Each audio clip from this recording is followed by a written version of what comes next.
அண்மைச் செய்தி. தாவேக்காவிற்கு ஆதரவா இல்லையா என்பது குறித்து இன்று மாலை செய்தியாளர் சந்திப்பில் கம்யூனிஸ்டுகள் அறிவிக்க உள்ளதாக தகவல் வெளியாகியுள்ளது. தாவேக்காவிற்கு ஆதரவு தர முடியுமா இல்லையா என்பது குறித்து இன்று மாலை செய்தியாளர் சந்திப்பில் கம்யூனிஸ்டுகள் அறிவிக்க உள்ளதாக தகவல் வெளியாகியுள்ளது.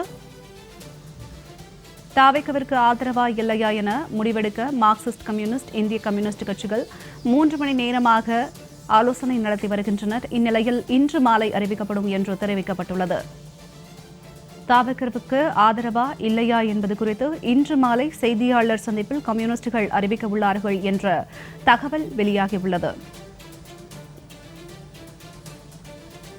தாவேக்காவிற்கு ஆதரவா இல்லையா என முடிவெடுக்க மார்க்சிஸ்ட் கம்யூனிஸ்ட், இந்திய கம்யூனிஸ்ட் கட்சிகள் கடந்த 3 மணி நேரமாக ஆலோசனை மேற்கொண்டு வருகின்றனர். இந்நிலையில் தாவேக்காவிற்கு ஆதரவு அளிக்க முடியுமா இல்லையா என்பது குறித்து இன்று மாலை செய்தியாளர் சந்திப்பில் அறிவிக்கப்படும் என்ற தகவல் வெளியாகியுள்ளது. அண்மைச் செய்தியாக பார்த்து வருகிறோம்.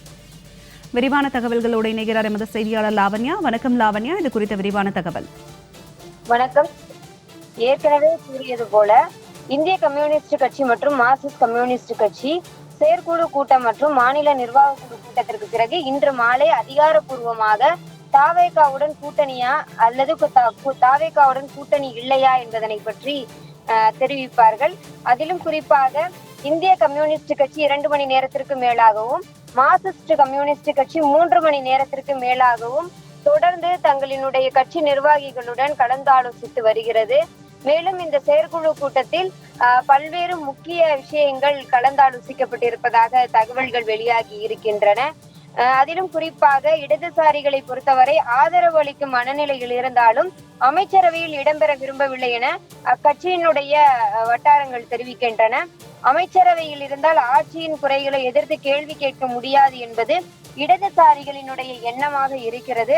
ஒருவேளை தாவேக்காவிற்கு ஆதரவு வழங்கினாலும் குறைந்தபட்ச செயல் திட்டம் மற்றும் இடதுசாரிகளின் வலிமையான பாஜக எதிர்ப்பு ஆகியவற்றை முன்னிறுத்திதான் ஆதரவு அளிக்கக்கூடும் எனவும் தகவல் கிடைத்திருக்கிறது. தொடர்ந்து செயற்குழு கூட்டமானது நடைபெற்று கொண்டிருக்கிறது. செயற்குழு கூட்டம் முடிந்த பிறகு உணவு இடைவேளைக்கு பிறகு மீண்டும் மாநில குழு கூட்டமானது நடைபெற இருக்கும். மாநில குழு கூட்டத்திற்கு பிறகுதான் அதிகாரப்பூர்வமாக இடதுசாரிகள் தங்களினுடைய நிலைப்பாட்டை, முடிவை தெரிவிக்க இருக்கிறார்கள். திமுக தலைமையிலான கூட்டணியில் நின்று வெற்றி பெற்ற பிறகு திமுகவை நேரடியாக எதிர்த்த தமிழக வெற்றி கழகத்திற்கு ஆதரவு அளிக்கலாமா என்பது குறித்தும் ஒரு சிலர் கருத்துக்களை பரிமாறி வருகின்றனர். இன்னும் சற்று நேரத்தில் செயற்குழு கூட்டம் நிறைவடைந்து மாநில நிர்வாக குழு கூட்டம் தொடங்க இருக்கக்கூடிய நிலையில் பல்வேறு விஷயங்கள் தொடர்ந்து செயற்குழு கூட்டத்தில் கலந்தாலோசிக்கப்பட்டு வருகிறது. மேலும் தமிழக வெற்றி கழகத்திற்கு ஆதரவு அளித்தாலும் ஆட்சியில் பங்கு வேண்டாம் என்ற நிலையில் இந்திய கம்யூனிஸ்ட் கட்சி மற்றும் மார்க்சிஸ்ட் கம்யூனிஸ்ட் கட்சியினர் இருப்பதாகவும் தகவல் வெளியாகி இருக்கிறது. தங்களுடைய விரிவான தகவலுக்கு நன்றி லாவண்யா.